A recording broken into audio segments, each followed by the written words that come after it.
This is a homework question from section 1.7 homework for Math 261 Applied Calculus students. This is question number 9. All right, let's take a look at this. For calculus videos, I may have to open up my tablet to show you my handwritten work, so I'll bring that up real quick. It says consider f of x equals x squared over 6 plus x to the 5th power. They want us to use the quotient rule and extended power rule. Hold on a second, let me go ahead and write this down on my paper. So they want us to find the derivative using quotient rule. All right, a blank piece of paper. Here we go. So the function is f of x equals x squared on top. The bottom of the fraction is 6 plus x to the 5th power in the bottom, right? Okay, so let's use the quotient rule. Remember, to find the derivative of this, quotient rule states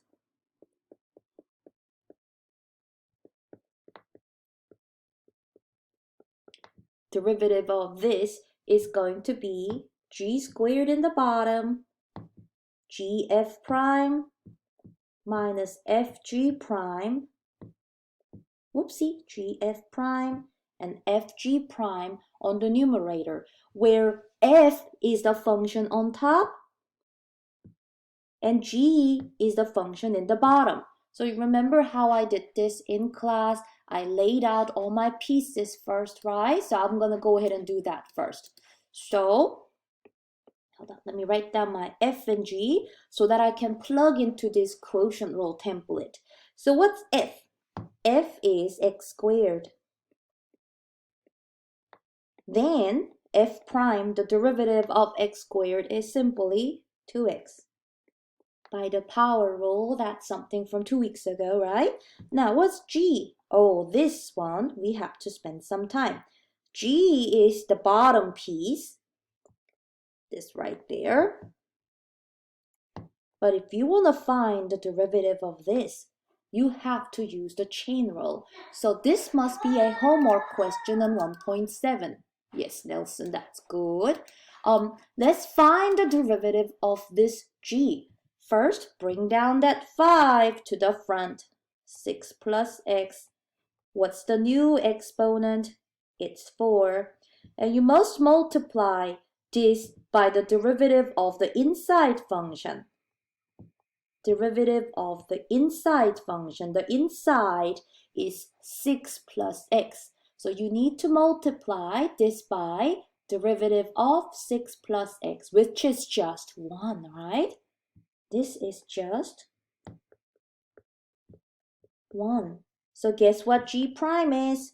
G prime is 5 times 6 plus x to the 4th power. Now we were lucky that the derivative of the inside part came out to be 1, but if it wasn't 1, you had to multiply that, because you know, that's the chain rule, right? So I have all my pieces. Look at this for me. So what am I going to do?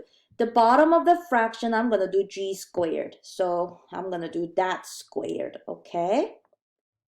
So that's going there. Where else is my g? There is g right there. I'm going to try to color code this for you guys. F prime is this right there. Where is f? F is this right there. And the last one. Sorry, I'm just so pregnant, hard to breathe, you know. All right, this one right there. So that's what I'm about to do. I color-coded everything. So I'm going to now plug all these pieces in, okay? Hold on a second. Let me bring my formula down so that I have the formula down here. So let's find the derivative, okay? So the bottom of the fraction is going to be yellow squared. Yellow is this. So I'm going to say 6 plus x to the 5th power. That is getting squared, okay? I wrote it this way first, but I will simplify by multiplying 5 times 2 and make that exponent 10 in the next line, okay? Now let's do the next piece. I need the yellow first. Let's write down this yellow. 6 plus x to the 5th power times, I need the green. Green is 2x minus, I need pink. Pink is x squared. That's really quotient rule. And purple is this right there.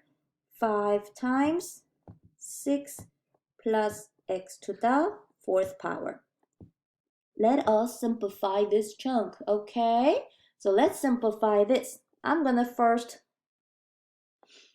make that denominator 6 plus x to the 10th power. I did that by multiplying 5 times 2, right? That's how I got this new exponent of 10. All right, I think I'm gonna factor something out, but let me switch the order of these two so that I have a monomial term times a binomial raised to the certain power. So I brought out the 2x first, and then let me write down 6 plus x to the 5th power. All right, minus sign. Look at this for me. I'll circle these in, I don't know, like a gray pen. Look, I can put these two together and write down 5x squared, right? And then I have 6 plus x to the 4th power. Okay, now let's do some more simplifying. I mean, we're done taking the derivative. Right now, what we are doing is just simple algebra. We're going to just simplify this. Now, guys, did you notice that all three terms on top and bottom, let me circle these for you because I want you to see what I'm seeing. They have 6 plus x to a certain power. You see that, right? So I think I'm going to go ahead and factor that out and simplify. So let me show you what I'm doing here, okay? I will pull out, all right, look. This one has 6 plus x to the 5th power. This one has 6 plus x to the 4th power. So the greatest common factor is going to be 6 plus x to the 4th power. Because this first one has 5 of the same thing, this one has 4 of the same thing. I can factor out one of them from both, right? Let's write down what's left inside. I have 2x, and that's this one right here, right? But if I just factor out 4 of them from 5, I'm going to have one of these parentheses left inside, don't you think so? So that's why I still have 1 from this chunk, minus 5x squared. But remember this orange, the second orange circled one had 4 of that parenthesis factor, and I took out all 4 of those, so no more. So I close this. And the denominator just has to wait. Just hang in there. We're almost done. Now look at this for me. The top and bottom. The top has 4 of that same factor. The bottom has 10 of that. Do you agree that the bottom has 6 more, right? So this is what I'm doing now. The bottom has 6 more. I think this is too long. All right, hold on. Doesn't have to be that long anymore. 6 plus x to the 6th power. If you're wondering how I got that 6, I did 10 minus 4 and left the 6 in the bottom because the bottom had more. Okay? All right, let's simplify that numerator, you guys. If I distribute that, I will have 12x plus 2x squared, right? Bring down that minus 5x squared. And I get to combine some like terms, don't you think so? Let's combine some like terms on the numerator. I can combine this and this together and get negative 3x squared plus 12x. I mean, this algebra is never going to end until I say I want to stop. Because now I'm seeing that I want to factor out these two. You see how the numerator can be both divided by negative 3? Not only that, both of them have x, so I'll take out the GCF of negative 3x, okay? If I divide the numerator by negative 3x, I will have x left for the first term, and I will distribute this in my head to check if it matches what I started with, yup. And then the next term, which used to be positive, is now negative because I divided by negative 3. That will be minus 4. And then the bottom of the fraction remains the same.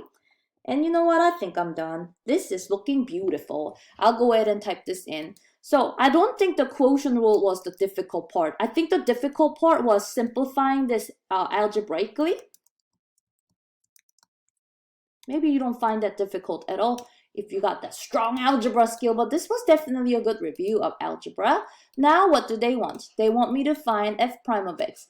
Oh, note that f of x, oh gosh, I don't know why it's so hard for me to breathe. Okay, so next one, f of x. They want you to rewrite this. I'll show you how this can be done too. It can be written as x squared times 6 plus x to the 5th power, right? Sorry, negative 5th power. Why? Because that was in the bottom. I can take it to the bottom of the fraction. Sorry. So I can do the product rule now. Okay, I can do the product rule now. Remember, the product rule says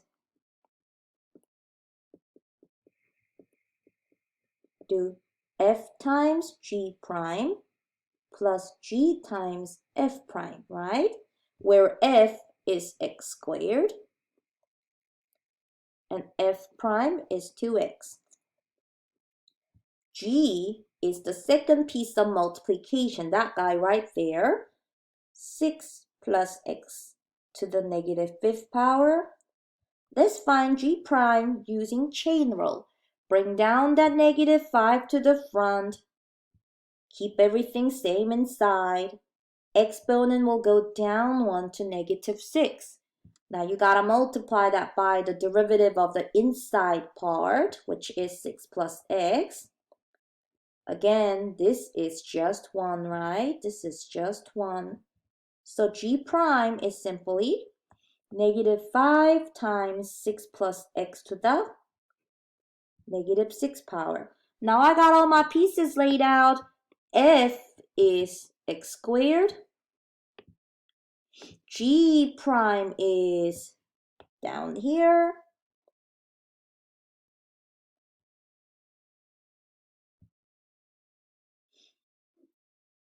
I like coloring, you probably could tell. All right, next one. What color should I use? Oh, blue. G is, where are you, G? Oh, this one right here. I mean, at least this part of my problem can be colorful and beautiful. And then the last one, f prime, is right here.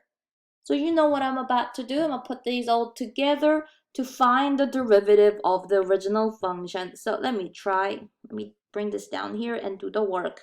So first of all, what do we need? We need the green. Green is x squared. That is getting multiplied by, and I like to draw parentheses around each of these colored terms so that it's clear to me, like, well, I'm multiplying this times something else, even though it's just a monomial. Is this still recording? Sometimes I freak out wondering if it's, I think it was recording. All right, I'll keep going. All right, the orange piece is negative 5 times 6 plus x to the negative 6 power. I'm going to add this to blue times purple. Blue is 6 plus x to the negative 5th power. Purple is 2x. Now let us simplify this now, okay?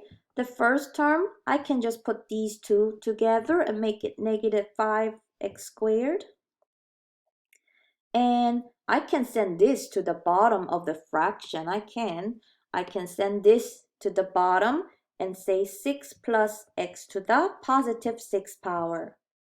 Because it was a negative exponent, I just sent it to the bottom. That negative 6 became positive. All right, what's next? I have 2x on top, but I'm going to send that parenthesis who has negative exponent to the bottom, but once it moves down, it now has a positive 5. All right, let's add these two fractions together. When you add fractions, they must have a common denominator, right?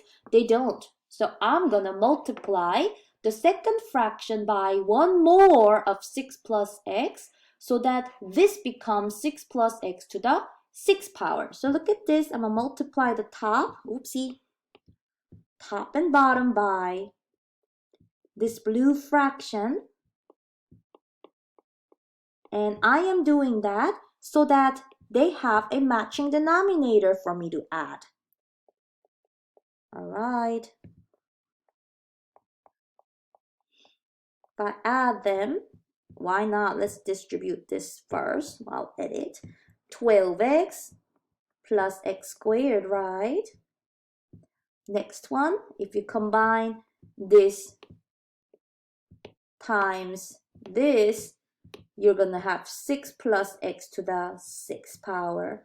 Now I can safely add these two fractions because they have common denominator. The denominator is 6 plus x to the 6th power. Let's combine these like terms on the numerator. If I combine negative 5x squared plus 1x squared, that's going to give me negative 4x squared plus 12x. I combine the like terms, and I'm going to factor out that greatest common factor on the numerator. Both of them can be divided by negative 4. So I'll pull out that negative 4. Not only that, I can multiply that, factor out the x too. So what's left inside? X plus 3. Oh, sorry, x minus 3. So that's it. Let me go type this in. Okay, negative 4x, parenthesis x minus 3. Why isn't this the same as what I just found above? It should be exactly the same. What the heck is going on? Well, 6 plus x to the, I'm just going to go on. All right, let's see, 6. Where did I mess? Alrighty, okay, I better go back and figure out where I screwed up. Alright, because I'm not about to restart this recording. Alright, what did I do wrong? You probably noticed it at some point. F times G prime. Did I write down everything right? Yeah, I did. F times G prime. Yep. G, the blue, times F prime 2x. So when I did, I put that on top. In the bottom, yup, nothing wrong. I put the 2x on top, in the bottom. Oh gosh, I see what's wrong here. Do you see that I made a distributed property mistake? Look at this part for me. Right here, I screwed up right here. I found my mistake. When I multiply 2x and x, guess what I said? I said 2x times x is x squared. That's not. That is so not. That is 2x squared. I found my mistake. This should have been 2x squared. This should have been 2x squared. Okay, now I'm going to go back and fix the rest of my work here, okay? So if it is 2x squared, I add that with, hold on a second, I'm sure this will add up to negative 3x squared, right? So when that becomes negative 3x squared, I don't get to factor out that anymore. I get to factor out negative 3. And what's left inside is x minus 4. And that looks like what I had above. So on this second part, I made a mistake when I was distributing. I said 2x times x was x squared instead of 2x squared. So just gotta be careful with their algebra, you see. Okay, now let me go ahead and click on check again. And now that was good. Okay, are the answers from part A and B the same? Yes, they are. They have to be the same. But for different reasons, no, not really different reason. They are the same problem, but one of them was using quotient rule The second one was using product rule, but when you simplified it, they became the same problem. So that's it for question number 9 on section 1.7 homework.